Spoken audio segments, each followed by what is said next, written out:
ಇವತ್ತು ನನಗೆ ತುಂಬಾ ಮನಸ್ಸಾಗ್ತಿತ್ತು ಚಿಪ್ಸ್ ತಿನ್ಬೇಕು ಅಂತ. ನಮ್ಮಮ್ಮ ಚಿಪ್ಸ್ ತಿನ್ಬೇಕು ಕೊಡ್ಸು ಅಂತಿದ್ದೆ. ಅವ್ರು 5 ದಿವಸದಿಂದನೇ ಫ್ಲಿಪ್ಕಾರ್ಟ್ ಇಂದ ಚಿಪ್ಸ್ ತರಿಸಿದ್ರು. ಹೋಗಿದ್ದೆ ಅದನ್ನ ತಗೊಳಕ್ ಹೋದೆ. ಇವತ್ತು ಚಿಪ್ಸ್ ಚಾಟ್ ಮಾಡೋಣ ಬಿಡು ಅಂದ್ರು. ಸರಿ ಅಂತ ಮಾಡಿಸ್ತಿದ್ದೀನಿ ಇವತ್ತು.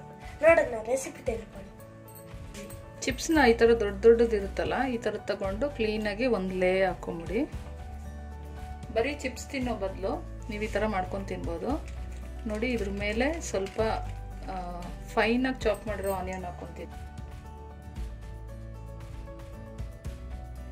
ಫ್ರೆಂಡ್ಸ್, ಗ್ರೀನ್ ಚಟ್ನಿ ನಮ್ಮ ಅಮ್ಮ ಹಾಕ್ತಾರೆ, ಸ್ವೀಟ್ ಚಟ್ನಿ ನಾನು ಹಾಕ್ತೀನಿ. ಗ್ರೀನ್ ಚಟ್ನಿ ಹಾಕೊಳ್ಳಿ, ಪುದೀನ ಚಟ್ನಿ, ಸ್ವೀಟ್ ಚಟ್ನಿ. ನನ್ನ ಚಾನಲ್ ಲೈಬ್ರರಿಗೆ ಹೋದರೆ ನಿಮ್ಗೆ ಎಲ್ಲ ಥರ ವಿಡಿಯೋಸ್ ಸಿಕ್ಬಿಡುತ್ತೆ.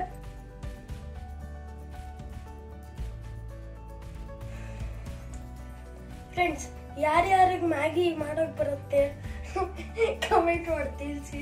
ಯಾಕೆಂದ್ರೆ ನಮ್ಮಮ್ಮ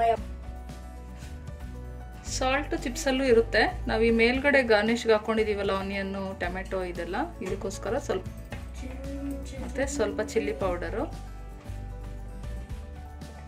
ಇವಾಗ ಸ್ವಲ್ಪ ಚಾಟ್ ಮಸಾಲ ಹಾಕ್ತಿದ್ದೀನಿ.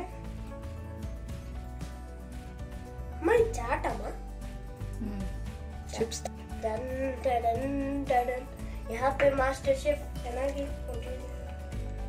ಇದ್ರ ಮೇಲೆ ಸ್ವಲ್ಪ ಸೇವ್ ಹಾಕೊಳ್ಳಿ. ನೋಡೋಕೆ ಎಷ್ಟು ಚೆನ್ನಾಗಿ ಕಾಣಿಸ್ತಿದೆ ನೋಡಿ, ಸೂಪರ್ ಆಗಿರುತ್ತೆ ಇದು.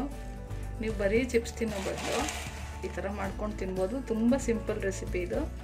ಫ್ರೆಂಡ್ಸ್, ಇದು ಸೇಮ್ ಟಿಕ್ಕಿ ಪುರಿನೂ ನಮ್ಮಮ್ಮ ಮಾಡೋರೆ. ಅದೇ ಏನಂದ್ರೆ ಟಿಕ್ಕಿ ಹಾಕ್ಬೇಕು, ಇದಕ್ಕೆ ಚಿಪ್ಸ್ ಹಾಕ್ಬೇಕು, ಅಷ್ಟೇ ಡಿಫ್ರೆನ್ಸ್. ನೋಡಿ, ಇಷ್ಟೇನೆ ರೆಸಿಪಿ ಇದು. ತುಂಬಾ ಟೇಸ್ಟಿಯಾಗಿರುತ್ತೆ, ತುಂಬಾ ಈಸಿಯಾಗಿ 5 ನಿಮಿಷಕ್ಕೆ ಮಾಡ್ಕೊಂಡ್ವಿ ನಾವು.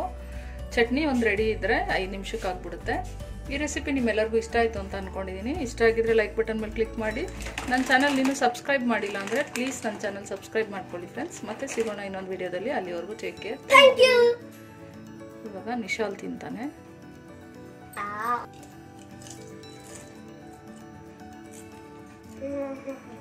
It's very tasty.